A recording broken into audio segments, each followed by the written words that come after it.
তোমরা প্রথমে দেখে বুঝতেই পারছো আজ আমরা চলে এসেছি ভূতনাথ মন্দিরে পুজো দিতে। এটি রয়েছে শোভাবাজার আহেরি টোলাতে। আজকে কতটা ভিড় হয়েছিল তোমরা নিজেরাই দেখে নাও। প্রচুর ভিড় হয়েছে আজকে। মানে দুপাশে প্রচুর দোকানও বসেছে। পুজোর সামগ্রী থেকে শুরু করে বিভিন্ন ধরনের জুয়েলারি, বিভিন্ন ধরনের খাবারের দোকান, জুতো রাখার সুন্দর ব্যবস্থা, সব কিছুই রয়েছে এখানে। আমরা এবার ধীরে ধীরে গঙ্গার ঘাটের দিকে প্রায় এগিয়ে চলে এসেছি। আর একটু পেরোলেই গঙ্গার ঘাট চলে আসব। তারপর গঙ্গার ঘাট থেকে জল তুলে নেব, তারপর মন্দিরে এসে লাইন দেব। তো আমরা কিছুক্ষণ পরে গঙ্গার ঘাটের দিকে চলে যাব। সেখানে পৌঁছেই জল তুলব। জল তুলে নিয়েছি। এবার মন্দিরে চলে এসেছি পুজো দেওয়ার জন্য। মন্দিরের লাইনে প্রায় দাঁড়িয়ে পড়েছি। মন্দিরে এবার পুজো দিয়ে বাইরে বেরিয়ে এলাম। এটা হচ্ছে ভূতনাথ মন্দিরের মূল মন্দির, ভূতনাথ ধাম। এটা আসলে আমার একটা ফ্রেন্ডের মুখ থেকে শুনেছিলাম এই মন্দিরটার কথা।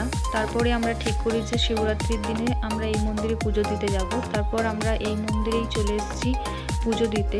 তো এই মন্দিরে কতটা ভিড় হয়েছে তোমরা নিজেরাই দেখে নাও।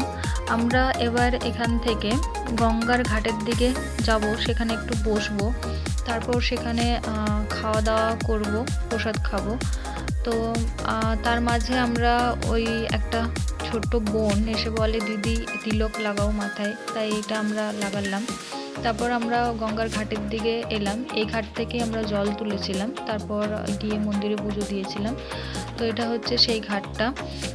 এইখানে নাকি একটা নিমতলা শ্মশান বলে শ্মশান ঘাটও আছে, জানি না সেটা কোনটা। তবে এই চত্বরেই রয়েছে সেটা। তো বেশিরভাগ মানুষ এই গঙ্গার ঘাটে স্নান করেই পুজো দিতে যাচ্ছে। তো আমরা এবার চলে এসেছি শোভাবাজার আহেরিটোলা স্টেশনে। এবার বাড়ি যাব। তো ট্রেন প্রায় চলেই এসছে, ট্রেন ঢুকছে স্টেশনে। আমরা এই ট্রেনের মধ্যে উঠে পড়ব।